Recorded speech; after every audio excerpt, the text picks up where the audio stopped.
اعوذ باللہ من الشیطان الرجیم بسم اللہ الرحمن الرحیم۔ اب اس کے بعد یہ بڑی عظیم آیت جو آئی ہے توحید کی، اور اس کے بعد یہ بھی اپنی جگہ بڑی عظیم آیات ہیں حکمت اور فلسفہ دین کے اعتبار سے۔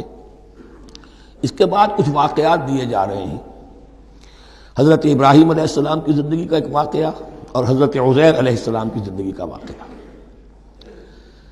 الم تر الی الذی حاج ابراہیم فی ربہ ان آتاہ اللہ الملک، کیا تم نے دیکھا اس شخص کو جس نے کہ محاجہ کیا تھا، مناظرہ کیا تھا، حجت بازی کی تھی ابراہیم سے، اس وجہ سے کہ اللہ نے اسے بادشاہی دی ہوئی تھی۔ نمرود، یہ ذہن میں رکھیے کہ نمرود اصل میں لقب تھا، کسی کا نام نہیں تھا، جیسے فرعون مصر کے بادشاہوں کا لقب ہے۔ فرعونہ، نماردہ جو ہے یہ عراق کے بادشاہ تھے، بیبیلونیا۔ تو حضرت ابراہیم کی پیدائش بھی شہر ار میں ہوئی تھی، کہ جو بیبیلونیا کا ایک شہر تھا عراق کا، اور وہاں بادشاہت تھی نمرود کی۔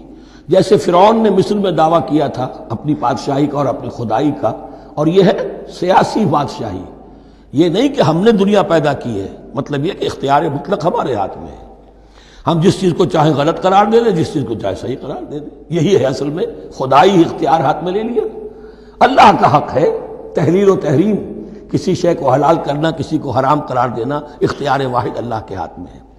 جس شخص نے بھی اپنے ذمے لے لیا، قانون سازی کا اختیار لے لیا اللہ کے قانون سے آزاد ہو کر، وہی طاغوت ہے، وہی شیطان ہے، وہی نمرود ہے، وہی فرعون ہے۔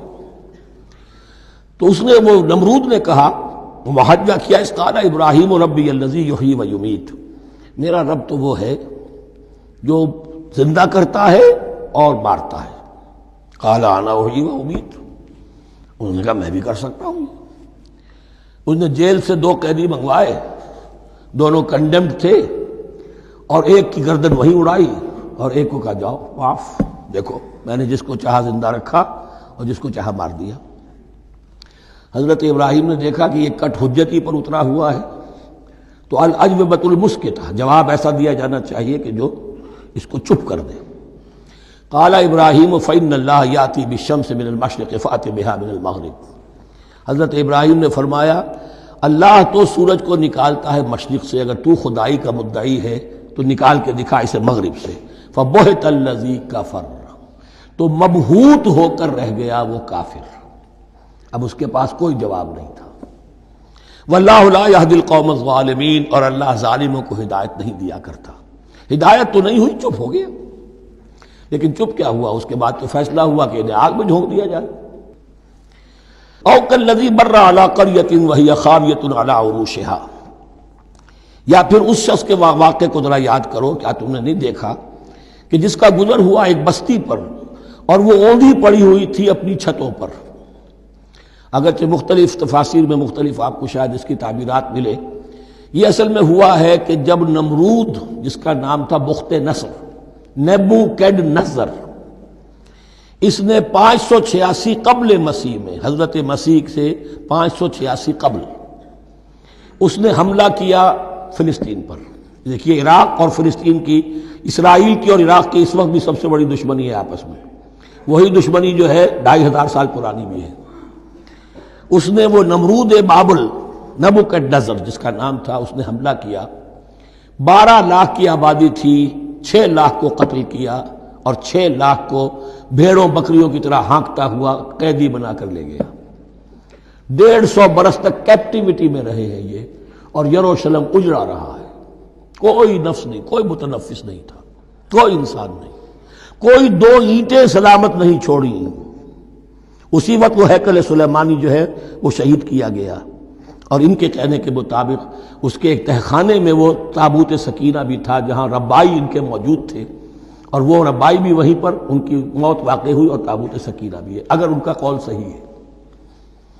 تو جس زمانے میں یہ اجڑی ہوئی بستی تھی، حضرت عزیر علیہ السلام کا گزر ہوا، انہوں نے دیکھا کوئی متنفس نہیں، تو انہوں نے کیا کہا، قال انا یحیی ھذہ اللہ بعد موتها، اللہ اس بستی کو اس کے اس طرح مردہ اور برباد ہو جانے کے بعد کیسے زندہ کرے گا؟ اب اس میں کیسے احیاء ہو سکتا ہے؟ دوبارہ کیسے اس میں لوگ آ کر آباد ہو سکتے ہیں؟ اتنی بڑی بربادی، اتنی تباہی، کوئی متنفس نہیں، کوئی 2 اینٹیں سلامت نہیں۔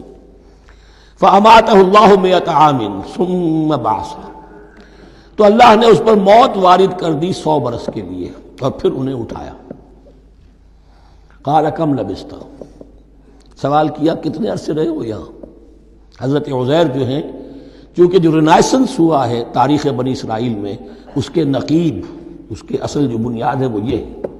انہوں نے پھر اصلاح کی، جو زوال ان میں آیا تھا اخلاقی اور دینی، پھر یہ اٹھے کمر کس کر جب اللہ تعالیٰ نے یہ مشاہدات کرا دیے، اور پھر جا کر وہاں تبلیغ کی اور دعوت کی دی، اور وہی ان یہودیوں کے اندر جو کیپٹیوٹی میں تھے انہیں پھر اصل دین کی تعلیم دی، روح دین کو زندہ کیا، تو گویا کہ وہاں سے پھر ان کا احیاء ہوا ہے۔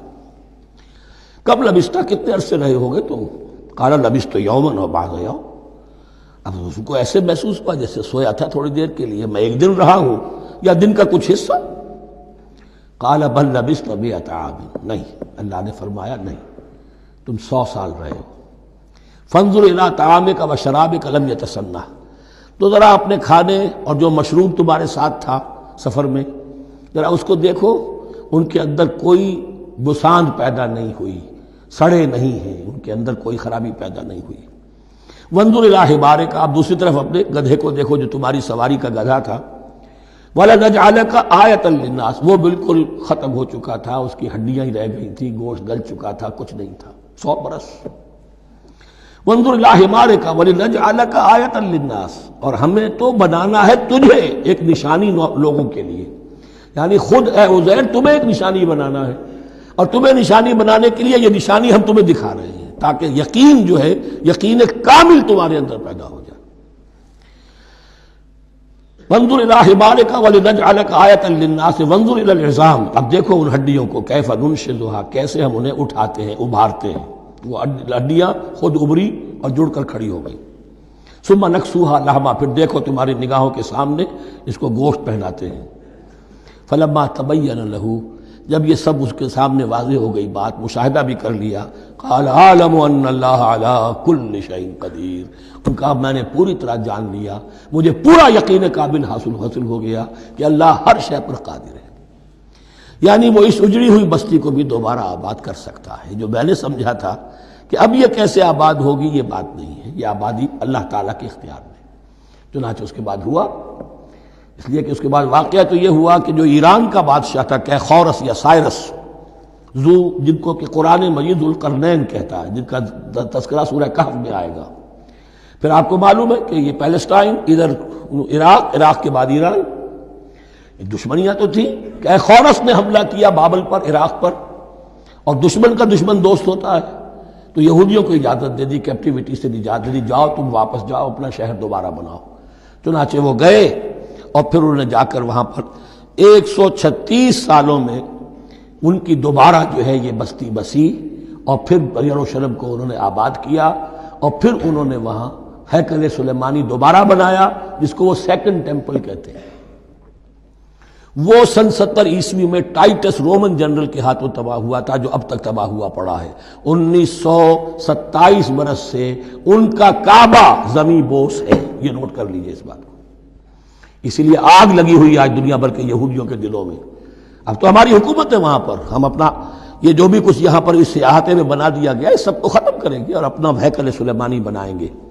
اس کے بلو پرنٹس بن چکے ہیں، نقشے بن چکے ہیں، ہر چیز تیار ہے، بس کسی دن کوئی ایک دھماکہ ہوگا، کوئی بم جو ہے کہیں پر پلانٹ کیا جائے گا، خبر آ جائے گی کہ کسی فینیٹک نے کہیں وہاں پر جا کر رکھ دیا، جیسے ایک فینیٹک گیا تھا مسجد الخلیل میں اور 70 مسلمانوں کو شہید کر کے خود بھی اس نے خودکشی کر لی تھی، اور ڈاکٹر تھا، امریکن ڈاکٹر گولڈسٹین۔